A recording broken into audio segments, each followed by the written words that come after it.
ہم نے سبق اپنی ڈائری لکھا کرو کی پڑھائی کی تھی۔ آج ہم اس کے سوال جواب کریں گے۔ تو چلیے اس سبق کے سوال جواب شروع کرتے ہیں۔ سبق کا پہلا سوال ہے، ڈائری کس طرح لکھنی چاہیے؟ تو ہم نے اس سبق کے شروعات میں یہ پڑھا تھا کہ ہمیں ڈائری کس طریقے سے لکھنی چاہیے۔ تو چلیے اس سوال کا جواب بھی ہم سبق سے ڈھونڈتے ہیں۔ تو ہم نے سبق کے پہلے پیراگراف میں پڑھا تھا، اب تم صفحے کی پہلی سطر پر تاریخ لکھو، دن بھی لکھ لو۔ یہاں تک لکھنے کے بعد ہم آگے لکھیں گے، دوسری سطر سے لکھنا شروع کرو، لکھو کہ تم صبح کس وقت اٹھنے کے بعد اب اس کے بعد ہم نے وہ کام نہیں لکھنے ہوتے، جیسا کہ ہم نے سبق میں پڑھا تھا کہ جو روزمرہ کے یعنی جو ہماری ڈیلی روٹین میں شامل ہیں، نہانا دھونا، کپڑے پہننا، بدلنا، نماز پڑھنا وغیرہ، یہ سب تو ہم ڈیلی روٹین میں کرتے ہیں۔ تو ہمیں ڈائری میں وہ باتیں یا وہ کام لکھنے ہوتے ہیں کہ جو روزمرہ سے ہٹ کر ہوں۔ تو یہاں پر ان کے لکھنے کی ضرورت نہیں، یہ تو روزانہ ہی کرتے ہو، لکھنا چاہو یہ بھی لکھ لو۔ یعنی ہم اگر چاہیں تو ہم اپنی ڈیلی روٹین کی باتیں بھی لکھ سکتے ہیں، مگر اس سے یہ ہوگا کہ ہمیں بہت زیادہ ڈائری لکھنی ہوگی۔ تو ہمیں ڈائری اس انداز میں لکھنی ہے کہ جس سے صرف جو ضرورت کی باتیں ہیں، جو اہم یاد رکھنے کی باتیں ہیں، ہمیں وہ لکھنی ہیں۔ اس لیے ڈائری میں وہ باتیں لکھو جو عام طور پر روزانہ نہیں ہوتی۔ مثلاً کسی دن تم مدرسے نہیں گئے، طبیعت ٹھیک نہیں تھی، یا صبح جاگے دیر سے تھے، تو ہم ایسی باتیں ڈائری میں لکھتے ہیں۔ تو ہم نے سبق میں ڈائری لکھنے کا جو طریقہ پڑھا وہ ہم نے اپنے جواب میں کچھ اس طرح سے لکھ دیا۔ ڈائری میں سب سے پہلی سطر میں تاریخ اور دن بھی لکھیں، اور دوسری سطر سے لکھنا شروع کریں۔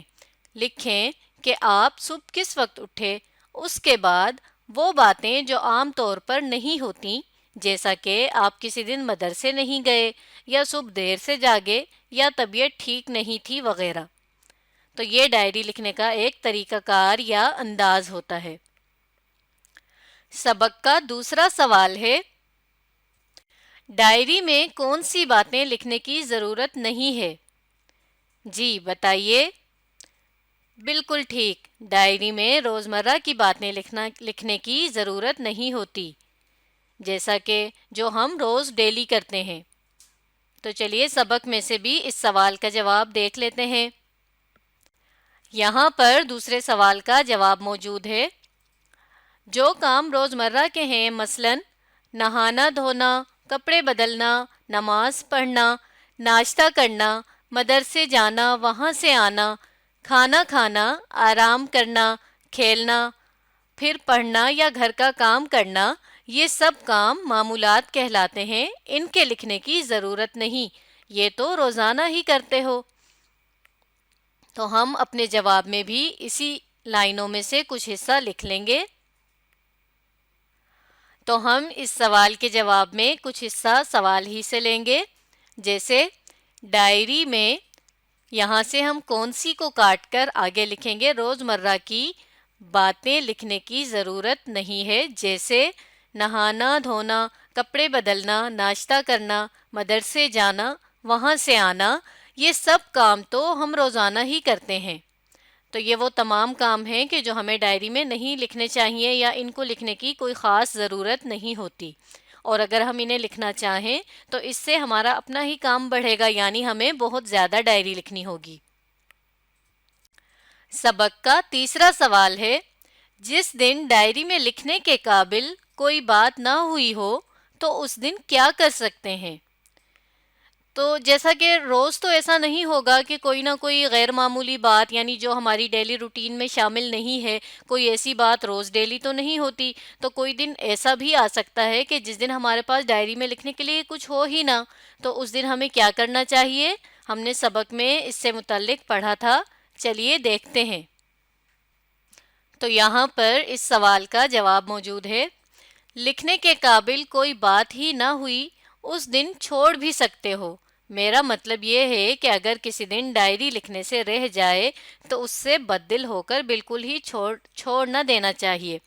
تو یہاں پر یہ بتایا گیا ہے کہ اگر کسی دن کوئی بات ایسی نہ ہوئی ہو کہ جسے ڈائری میں لکھا جائے تو اس دن تو ہم ڈائری لکھنا چھوڑ بھی سکتے ہیں، لیکن اس چھوڑنے کی وجہ سے ہمیں یہ نہیں کرنا چاہیے کہ اس کے بعد ہم بد دل ہو جائیں کہ بھئی کل تو ہم نے نہیں لکھی تھی تو اب ہم بس آج بھی نہیں لکھتے اور اب ہم آگے بھی نہیں لکھیں گے۔ تو چھوڑنے کی صورت میں ہمیں ایسا ہرگز نہیں کرنا چاہیے کہ اب ہم آگے لکھیں ہی نہ، بلکہ اگر 1-2 دن کا وقفہ یعنی ناغہ آ بھی جائے تو ہمیں لکھتے رہنا چاہیے، کیونکہ ڈائری لکھنا تو ایک اچھا کام ہے۔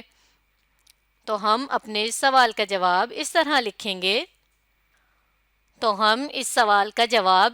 لکھیں گے کہ سارا حصہ ہم نے اس میں سوال ہی سے لینا ہے، جیسا کہ جس دن ڈائری میں لکھنے کے قابل کوئی بات نہ ہوئی ہو تو اس دن یہاں تک لکھنے کے بعد ہم کیا کو کاٹ دیں گے اور اس کی جگہ لکھیں گے چھوڑ بھی سکتے ہیں۔ تو یہاں سے ہم نے صرف کیا کو کاٹا اور آگے ہم نے سوال ہی کا حصہ لکھا، اور یہاں پر سوالیہ نشان کی جگہ بھی ہم نے خطمہ کی علامت لگائی ہے، کیونکہ یہ جواب ہے اور جواب میں ہم ہمیشہ خطمہ استعمال کرتے ہیں۔ سبق کا چوتھا سوال ہے، ڈائری لکھنے کے کیا فوائد ہیں بتائیے۔ جی، تو ہم نے اس سبق میں ڈائری لکھنے کے بہت سے فائدے پڑھے ہیں کہ ڈائری لکھنے سے ہمیں کیا کیا فائدہ حاصل ہو سکتا ہے۔ تو چلیے ہم سبق میں سے پڑھتے ہیں اور پھر اپنا جواب لکھتے ہیں۔ سبق کے اس آخری حصے میں ہم نے ڈائری لکھنے کے فوائد پڑھے تھے۔ اس طرح جب تم بڑے ہوگے، بوڑھے ہوگے تو تمہارے پاس تمہارے خاندان کا، ملک کے اہم واقعات، چیزوں کی قیمتوں کا، موسم کا ریکارڈ تیار ہوگا۔ یہ گویا ایک تاریخی کتاب ہوگی، سبق آموز معلوماتی کتاب۔ یعنی ایک فائدہ تو ہمیں ڈائری لکھنے کا یہ ہے کہ اس سے ہمارے پاس تمام ریکارڈ موجود ہوتا ہے ہماری عمر کا، کہ ہمارے ساتھ کیا کچھ ہوا، کب ہوا، اور ہمارے خاندان میں کیا کچھ ہوا، اسی طرح ملک کے جو بھی اہم واقعے ہوئے اگر ہم نے وہ بھی تحریر کیے ہیں تو وہ بھی ہماری ڈائری میں موجود ہیں۔ اور اسی طرح اگر آج سے 10 سال بعد، 20 سال بعد ہم اپنی ڈائری کو پڑھتے ہیں تو اس میں چیزوں کی جو قیمتیں ہیں ان کا بھی فرق ہمیں واضح پتہ چلے گا، اور اسی طرح ہمیں موسم کا بھی ایک باقاعدہ ریکارڈ ہمارے پاس موجود ہوگا۔ تو یہ ایک کیسی کتاب بن جائے گی؟ ایک تاریخی کتاب بن جائے گی ہماری ڈائری، یعنی جس میں تاریخ کے اعتبار سے تمام واقعات لکھے ہوئے ہوں گے، ساتھ ہی سبق آموز بھی ہوگی اور معلوماتی بھی ہوگی۔ سب سے اہم بات یہ ہے کہ یہ جو ہماری ڈائری ہے یہ ایک معلوماتی کتاب ہوگی، کیونکہ اس میں بہت سی معلوماتی باتیں ہم نے لکھی ہوئی ہوں گی۔ اور دوسرا فائدہ ہمیں سب سے اہم کیا ہوتا ہے، وہ یہ ڈائری لکھنے کا ایک فائدہ یہ بھی ہے کہ تمہیں لکھنے کی عادت اور مشق ہو جائے گی۔ یعنی ڈائری لکھنے سے ہمیں لکھنے کی عادت بھی پڑ جاتی ہے اور ایک اچھی پریکٹس بھی ہو جاتی ہے، یعنی ڈائری لکھنے کے بعد ہمارا جو لکھنے کی مہارت ہے وہ اچھی ہو جاتی ہے، بڑھ جاتی ہے، پریکٹس میں آ جاتا ہے ہمارا لکھنا۔ تو ہم اپنے سوال کا جواب اس طرح لکھیں گے۔ ہم نے اپنا جواب اس طرح لکھا کہ کچھ حصہ ہم نے سوال ہی میں سے لیا۔